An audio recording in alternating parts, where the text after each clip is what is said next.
يا هلا وكل الهلا ببرج الحوت الأسبوع الثاني من شهر نوفمبر شهر 11.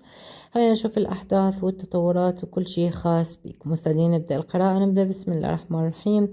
نبدأ بذكر النبي عليه أفضل الصلاة والسلام. برج الحوت اليوم عندنا أقوى وأخطر كشف بالكف. نعرف كل شيء خاص بيك. تعالوا نشوف. هذا كفاك يا برج الحوت. برج الحوت في أزمة مادية أنت تمر بيها يعني بالوقت الحالي. الأزمة هذه متعبتك يعني جدا جدا. الأزمة هذه متعبتك. تحاول أنه أنت تتخلص من هذه الأزمة. تحاول أنه تضبط وضعك الفترة هذه بالذات. أنت جدا محتاج تضبط وضعك. وفي شخص أخذ منك فلوس أو نصاب عليك، فلازم أو دا يقنعك بفكرة مشروع. لازم أنه أنت تكون حذر منه. أوكي. لازم أنه أنت تحذر. لازم أنه أنت تنتبه وتبعد عنه. يفضل أنه أنت تبعد عنه. حروف الشخص هذا وهي امرأة. حروفها جيم. حرف الجيم، حرف الألف والنون، العين، السين والياء. ألف حروفها وحروف اسم أمها. طبعا الامرأة هذه هي يعني عندها أخ أو رجال زوجها يعني ممكن، فهو برضو دا يشجعها على هذه الأفكار ودا ينطيها أفكار أكثر وأكثر. أنت لازم تنتبه. أوكي. ممكن مو شرط مشروع، ممكن سلف، ممكن سلفة أو جمعية أو حتى شراء عقار. فلازم أنه أنت تنتبه وتبعد عنها. أوكي. لازم أنه أنت تبعد بشكل نهائي. الفترة هذه أنت كثير تتابع أخبار، متوتر كثير، عندك توتر قوي جدا، وهذا ممكن بسبب الأخبار اللي تسمعها أو بسبب الظروف اللي أنت دا تمر بيها. عندك عصبي الفترة هذه، أنت كثير متوتر كثير، فاهدى شوية. حاول أنه أنت تتجنب كل شيء يثير غضبك. لازم تكون هادي على قد ما تقدر. الفترة هذه محتاج أنه أنت تكون مسترخي. الفترة هذه محتاج تكون مسترخي. محتاج أنه أنت تنتبه لصحتك وتنتبه لوضعك. اهتم بنفسك بس يا برج الحوت، وتذكر دايما أنه ماكو أهم من النفس. وأنت هذه أكثر فترة هامل بيها نفسك. أكثر فترة هذه أنت ما مهتم بنفسك وهاملها بشكل كبير. فمحتاج أنه أنت تنطي اهتمام أكبر لنفسك. محتاج أنه أنت تحب نفسك. هذا اللي أنت محتاج أنه تعمله هذه الفترة، أنه أنت تحب نفسك. عندك مشاكل مع عيلتك. هذه المشاكل ما قاعد تقدر تتخلص منها بسهولة، وهذه المشاكل أصلا أنه هي تعبتك وإذا تضغط عليك نفسيا كثير. أنت تعبت بهذه المشاكل لأن المشاكل هذه دا تزيد.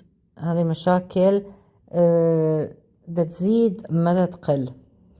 فكل مرة دا تمر في مشاكل أكثر. كل مرة دا يكون عندك توتر أكثر، قلق أكثر، مو مرتاح. أنت مو مرتاح أبدا. فحاول أنه أنت تهدى. حاول أنه أنت تهدي نفسك، وحاول أنه تطلع من هاي المشاكل كلها. لا تتعب نفسك الفترة هذه. حاول أنه أنت تنطي اهتمام لنفسك. محتاج أنه أنت تنطي اهتمام أكبر لنفسك، وتجنب أي شيء يغضبك، أي شيء يثير غضبك. حاول أنه أنت تتجنبه. شايفة في علاقة سرية أنت بيها. علاقة مو مسألة سرية بس، وإنما هي علاقة متعبة.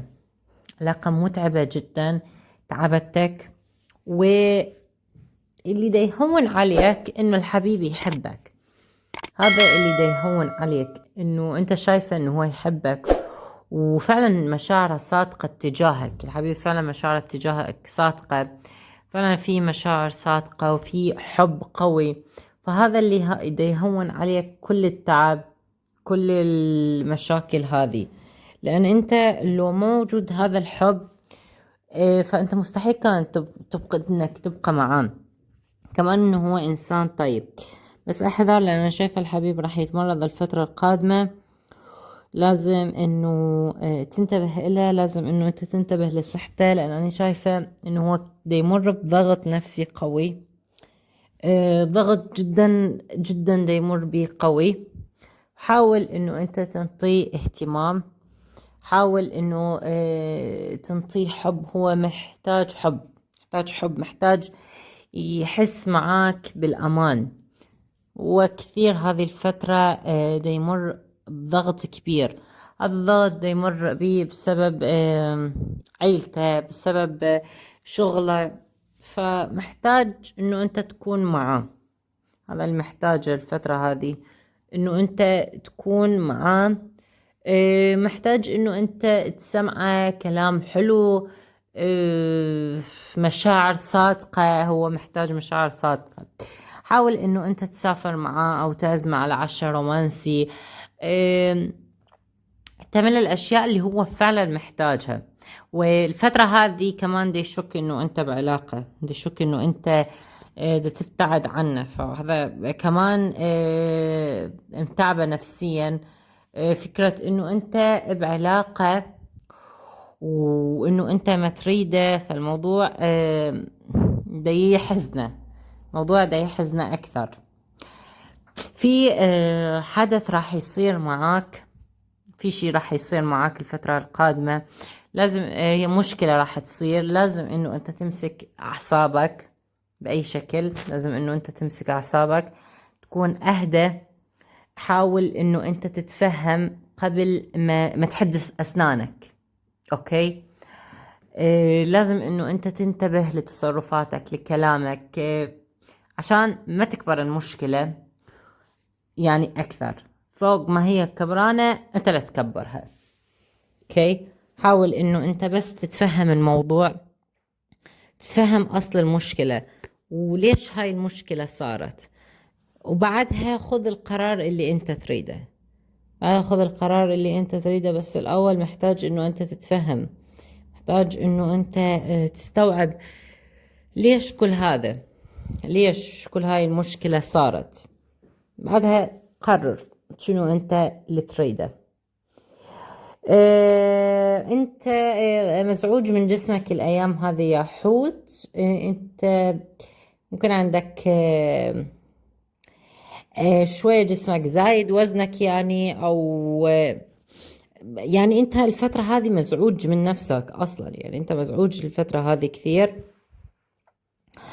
حاول انه انت تلعب رياضة، حاول تقلل وزن، حاول انه كمان تنتبه لصحتك اكثر. لا تاكل حلويات، ابتعد عن اللحوم كذلك. الفترة هذه محتاج انه انت فعلا تنتبه لنفسك اكثر. محتاج انه تكون مركز بصحتك اكثر. للمنفصلين رح يكون في رجوع خلال اسبوع او خلال شهر. العزاب عندكم ارتباط، عندكم ارتباط، عندكم علاقة جدية راح تدخلوا بيها، علاقة جدا راح تعجبكم وراح تكونوا حابيها. العلاقة هذه تعرفوا عليها عن طريق الانترنت. شايفة انه الشخص هذا راح يكون شخص يعني مشاعر راح تكون صادقة. كذلك راح تتعرفوا على شخص بالعمل، يعني انتوا عندكم علاقتين. شخص بالعمل لون عينه غامقة، الرجال شعره كذلك غامق، طويل، جسمه رفيع، لون بشرته حنطي، وعيونه واسعة. أما البنت فالبنت جسمها شوية مليان، قصيرة أو طولها وسطي مو قصيرة كثير، لون عينيها فاتح بني فاتح، شعرها وسط، لون شعرها فاتح، لون بشرتها حنطي. الشخص هذا مشاعره هو دغري، هو راح يكون معجب بيك، بس شوية عنده مسألة الكسوف أو الخجل عالي. هاي هي مشكلة، إنه ما راح يقدر يعبر عن مشاعره، فاهم؟ وياخذ وقت، بس بذات الوقت خلاص لما يريد شيء يقول لك واضح، وهذا شيء حلو بي. هذه ميزة يعني.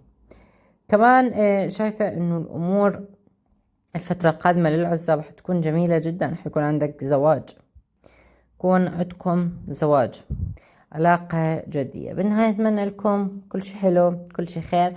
لا تنسوا اللايك والشير، تعليقاتكم الجميلة. سوانا لايك شير، تعليقاتكم الجميلة كثير، كثروا من التعليقات. مع السلامة.